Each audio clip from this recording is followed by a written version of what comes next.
Welcome to This Explainer. Today, we are jumping right into the history, the numbers, and the immense geopolitical weight behind what's honestly the most intense sports clash on the planet, the India-Pakistan cricket rivalry. Just to wrap your head around the sheer scale we're dealing with here, take a look at this number, 273 million. That is how many people tuned in to watch just one single match between these two nations during the 2019 World Cup. Plus, organizers received over 800,000 ticket applications for that one game alone. It's a scale that literally defies belief. So, here's our roadmap for today. We'll start with the fiercest sporting rivalry, then look at politics on the pitch, dive into the head-to-head stats and legends, check out the World Cup dominance, and wrap up with cricket diplomacy and the fans. Let's kick things off with part one, the fiercest sporting rivalry. And yeah, it is way more than just a game. You know, the extreme pressure on these players has been totally baked in since their very first official test match back in 1952. The weight of national expectation was, and still is, so heavy that it routinely led to purely defensive tactics from both sides. Basically, players were hyper-focused on just one thing, avoiding the unbelievable public backlash of a loss. Moving right along to Section 2, Politics on the Pitch, and how geopolitics literally paused the game. It's fascinating, really. If you look at the suspension of cricket here, it maps directly onto the historical conflicts between these two nations. It shows just how fragile this sporting relationship is. Notice that massive gap between 1962 and 1977? Zero cricket was played due to wars. And even after play finally resumed, we see these harsh, sudden interruptions. The 1999 Kargil War, the 2008 Mumbai terror attacks, which completely ended full bilateral series, and even recent events like the 2025 Pahalgam attack that severely heightened tensions. So, what's the direct consequence of all that turbulence? Well, traditional bilateral tours, where one country travels to play a series in the other, have completely vanished. Today, India and Pakistan exclusively meet in multinational tournaments, like the ICC World Cups and the Asia Cup. And because these matchups are so rare now, these neutral venue meetings turn into highly anticipated, massive global events. All right, on to Section 3. Let's look at the head-to-head numbers and the legends, the tale of the tape. If we look at the history across all 212 total matches, Pakistan actually has the overall edge with 88 wins to India's 81. Pakistan totally dominated the one-day international format with 73 wins, and they hold a slight lead in traditional test matches too. But if we look at the modern, much shorter T20 format, India has overwhelmingly dominated, taking 14 of their 17 matchups. But I want you to look closely at the breakdown of their 59 test matches. A staggering 38 of those ended in draws. Remember that paralyzing fear of losing we just talked about? Well, here is your statistical proof. Neither side was willing to take a risk that might lead to a defeat. And when we put the legends of that test era side by side, we are looking at absolute titans. Pakistan's Javed Miandad and India's Sunil Gavaskar both scored well over 2,000 runs against each other.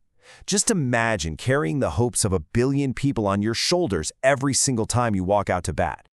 As the game evolved into the one-day international era, Sachin Tendulkar and Inzamam Haq traded blows as the undisputed top scorers of the rivalry's ODI history. Both guys crossed that massive 2,400 run mark, which just shows phenomenal consistency under absolutely unimaginable pressure. But beyond the aggregate stats, this rivalry's history is punctuated by some real individual miracles. Like in 1999, India's Anil Kumble achieved the near impossible by taking all 10 wickets in a single test innings. Then in 2004, Virender Sehwag hammered a staggering 309 runs in Multan. Oh, and Virat Kohli's unbeaten 82 in the 2022 T20 World Cup, that is definitely going down as one of the greatest modern innings ever played. Okay, Section 4, World Cup dominance. We're looking at India's unbeaten streaks. Now, while Pakistan definitely holds the historic bilateral edge, when it comes to the grandest stage of world tournaments, India exerts near-perfect dominance. Just look at the Cricket World Cup. In 8 meetings, India is completely undefeated, 8-0, and they also hold a massive 8-1 advantage in the T20 World Cup. Because of that, India has naturally amassed a significantly larger trophy cabinet on the world stage. They've secured 8 major ICC titles across the different formats, compared to Pakistan's 3. It's a really fascinating split, actually, between the older bilateral history and modern major tournament execution. That being said, Pakistan fans will forever cherish 2017. In the Champions Trophy final, their team didn't just beat India, they completely dismantled them by 180 runs. To this day, it remains the largest margin of victory by runs in any ICC ODI tournament final. It was the absolute ultimate revenge on the biggest stage. But recently, the pendulum has swung firmly back in the other direction. India secured a very comfortable 6-wicket victory in the 2025 Champions Trophy, and then followed that right up with a decisive 61-run win in the 2026 T20 World Cup. Let's head into our final section, Part 5, Cricket Diplomacy and Fans, Bridges and Boycotts. Over the decades, cricket diplomacy has actually been a vital geopolitical tool. Back in 1987, Pakistan's president attended a match in India specifically to cool military tensions. In 2004, both nations relaxed tough visa regulations so thousands of fans could cross the border and watch the games together. And in 2011, their prime ministers literally used a World Cup semifinal as a venue to meet and open dialogue. The immense hope placed on this game was captured so perfectly in 2005. A match literally became the backdrop to, as the quote says, seize a historic chance to end their dispute over Kashmir. It really proved that sometimes a 22-yard cricket pitch was the absolute only place these two nations could find common ground. Sadly, though, that spirit of diplomacy has faced some severe headwinds lately. The 2025 and 2026 tournaments were marred by a lot of heightened political animosity. We saw skipped handshakes at the coin toss, geopolitical gestures from players right on the pitch, and even a heavily disputed trophy ceremony following the 2025 Asia Cup.